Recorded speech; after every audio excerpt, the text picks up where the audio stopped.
Sejam muito bem-vindos ao quarto episódio do Destravando a Coluna. Eu sou o Guilherme Costa, ortopedista e cirurgião de coluna, e nesse canal meu objetivo é responder as suas perguntas e as dúvidas enviadas para destravar as suas dúvidas na coluna. Lembrando que as perguntas podem ser enviadas por áudio ou texto para o WhatsApp, o DDD número 11 949388470 ou para o Instagram, @drguilherme_costa, enviando a pergunta de locais silenciosos e informando o seu nome e o local de onde está falando, tá? Vamos para a primeira pergunta de hoje. Bom dia, procurei um ortopedista por dores nas costas e ele me recomendou fisioterapia e exercícios para melhorar a dor na lombar. Quais atividades eu posso ou não posso fazer? Tem risco de machucar mais e piorar? Maurício, tenho 48 anos e sou de São Caetano. Maurício, de forma geral, dores na lombar, elas têm aí diversas situações, como eu já até comentei em outros vídeos, outros episódios.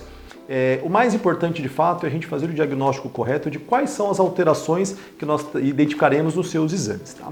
Fisioterapia, de forma geral, é uma medida de reabilitação que você vai usar para você sair de crises de dor para preparar um tratamento de mais longo prazo com fortalecimento da musculatura. Quando a gente realmente pensa na fisioterapia, nós temos fisioterapias analgésicas que são focadas principalmente na parte da dor, então medidas como ultrassom, TENS, infravermelho, crioterapia, que é a alternância de temperaturas, que são medidas que podem contribuir com essa parte da dor. Nós temos fisioterapias de reabilitação, e elas podem ser fisioterapias de reabilitação após-operatórias ou pré-operatórias, pacientes que de fato estão ali só tendo alguma lesão de recuperação. E nós temos, de fato, a parte da fisioterapia já preparando para uma transição de fortalecimento muscular. Quando a gente realmente pensa nessa parte, a fisioterapia ela é um alicerce fundamental para a gente, de fato, preparar o nosso corpo para uma reabilitação mais adequada. O fortalecimento muscular, sendo bem assistido nessa sequência, tem como risco de lesão extremamente baixo, porque basicamente essa progressão ela vai respeitar as suas limitações, as suas dores e o condicionamento físico primordial. Se você pula etapas ou eventualmente faz a fisioterapia e não dá uma sequência no cuidado do tratamento, ou se eventualmente você não quer ir para a fisio, quer direto para uma atividade e nessa atividade você começa a ultrapassar os seus limites, obviamente que isso aumenta o risco de lesões. Então isso é importante a gente ter um cuidado de um cronograma, tanto de um fisioterapeuta quanto um educador físico, para que a gente tenha uma montagem condizente com a sua rotina de exercícios, pois a gente fala, tem pacientes que conseguem treinar 3 vezes na semana, tem pacientes que conseguem treinar 6 e tem pacientes que não vão conseguir treinar às vezes só 2 vezes na semana. Então essa montagem, esses cuidados é uma coisa muito individual. Apesar de atribuir apenas o risco de lesão somente por uma atividade em específico, é uma coisa muito difícil. Basicamente, quando a gente pensa em exercícios de fortalecimento muscular, nós temos ali diversas opções, como musculação, pilates, natação, treino funcional. Você pode até mesmo usar yoga, hidroginástica, só que tudo isso vai depender muito do gosto do paciente, pois também não adianta a gente ficar forçando uma atividade que o paciente não vai gostar de fazer. Só que a gente tem que sempre avaliar se há alguma restrição do ponto de vista médico, cardiológico para aquela atividade e um cronograma de exercícios estruturados por essas gamas de profissionais como fisioterapeuta e educador físico, para que de fato você tenha segurança para a gente continuar nessa parte da reabilitação e evitar dores futuras. Tá certo, Maurício? Espero aí ter esclarecido a sua dúvida. Vamos para a próxima pergunta. Oi, Dr. Guilherme, meu nome é Luciana.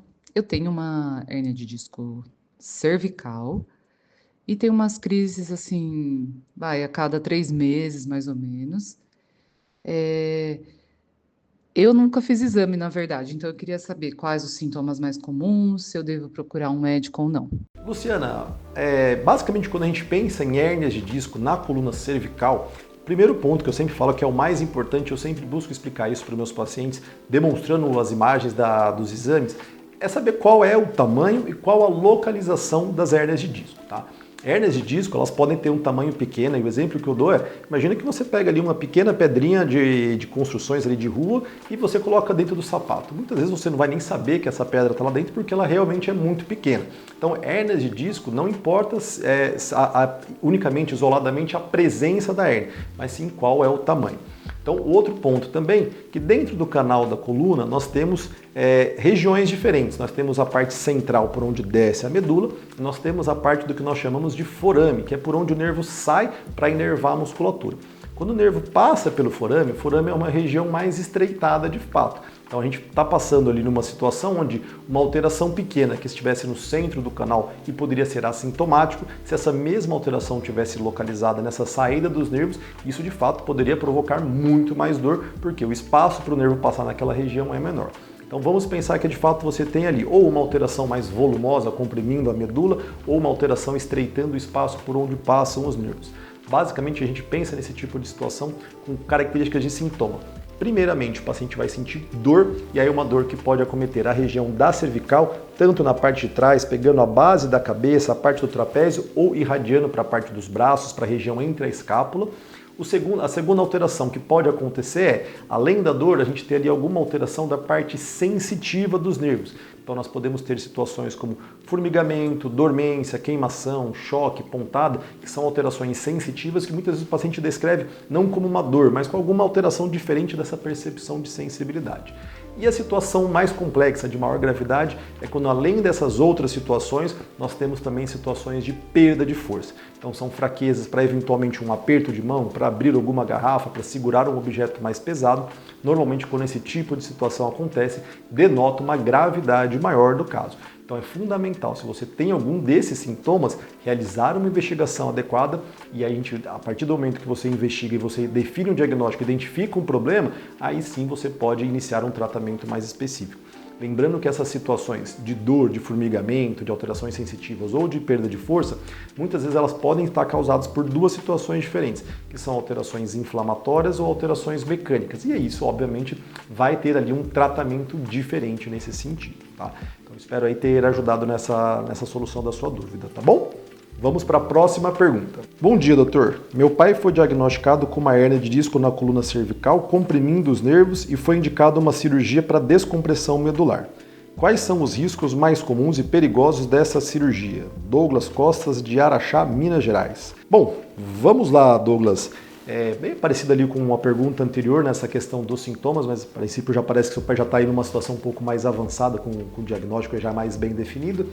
O que eu sempre falo nesse tipo de situação? Toda vez que nós temos ali uma situação de compressão dos nervos, isso envolve indiretamente um risco de lesão neurológica, tá? Então, basicamente, é aquele tipo de situação que nós identificamos. Você tem uma compressão do nervo, seja por uma hérnia de disco, por um abaulamento, por uma protusão, ou seja, por uma estenose, um estreitamento do canal, não importa qual seja o motivo, o ponto principal é qual é a resolução final daquele problema, que é a compressão da parte dos nervos. Uma vez que você tem essa compressão ativa, isso pode colocar em risco a função neurológica. E é por isso que muitas vezes está indicada a cirurgia para a descompressão dos nervos. Basicamente, quando a gente vai pensar em cirurgias da coluna cervical, o objetivo de cirurgias de descompressão não é mexer no nervo por si só, na estrutura do nervo, mas sim na estrutura ao redor, o que está causando essa compressão. Então, basicamente, a gente fala que se você tem uma compressão por uma hérnia de disco, você vai tirar essa hérnia de disco. Se você tem uma compressão por uma hipertrofia do ligamento amarelo, que é uma estrutura que fica na parte de trás ou na articulação, você tem que retirar essas estruturas para abrir o espaço. Se você tem um estreitamento no forame, por onde o nervo está passando, você tem que abrir esse forame. Então, as cirurgias, elas geram um nome genérico, de fato, de descompressão, mas você tem que realmente ter ali com o médico o que precisa ser feito para cada tipo de problema. A hora que a gente generaliza o nome é simplesmente para explicar que você tem que realizar a descompressão do nervo, mas você tem que agir, de fato, nos pontos certos de onde estão os problemas. Todas essas cirurgias a gente sempre opera com o que a gente chama de monitorização neurofisiológica ou potencial evocado, que é o controle da função dos nervos em tempo real durante a cirurgia. Basicamente com o objetivo de aumentar a segurança do procedimento e, ao mesmo tempo, a gente consegue avaliar a função dentro da cirurgia. Basicamente, uma vez que você fala, identifiquei que a hérnia de disco comprime o nervo na saída do forame. Você vai lá e retira essa hérnia de disco, você consegue testar a função do nervo naquele momento, para saber se você teve de fato uma melhora. Então isso faz com que os riscos dessas cirurgias sejam extremamente baixos, porque o objetivo não é realmente mexer no nervo. Então você consegue ali, abrindo o espaço, testando a função dos nervos, trazer ali uma boa resolução desse tipo de problema com taxas de complicações extremamente baixas. Cirurgias de coluna cervical de forma geral, quando a gente tem basicamente duas vias, ou cirurgia realizada pela frente de via anterior ou cirurgias realizadas por trás da via posterior. Na via anterior, as complicações mais comuns, elas nem estão relacionadas diretamente à cirurgia, elas estão mais relacionadas à parte da intubação, que é dor para engolir, um pouquinho de rouquidão e, obviamente, um pouquinho de desconforto no corte da cirurgia. Já a cirurgia realizada por via posterior, ela vai ter muitas vezes uma associação de dor muito mais muscular. A gente não tem essa ideia, mas a coluna ela é muito mais próxima da frente do pescoço do que da parte de trás. Então, para a gente acessar a coluna pela via posterior, a gente tem que cortar e afastar muito mais musculaturas do que a parte da frente. São situações de cirurgias realmente mais dolorosas de fato. Tá? Acho que esclareci as dúvidas. Se eventualmente ficou alguma pendência, nos mande novamente a pergunta que eu esclareço de novo, tá bom, Douglas? Essas foram as 3 perguntas de hoje. Agradeço aí a toda a participação. Se você gostou, deixe um like, compartilhe. Se acha interessante esse conteúdo, se inscreva no canal para receber as próximas notificações dos próximos episódios. Até mais!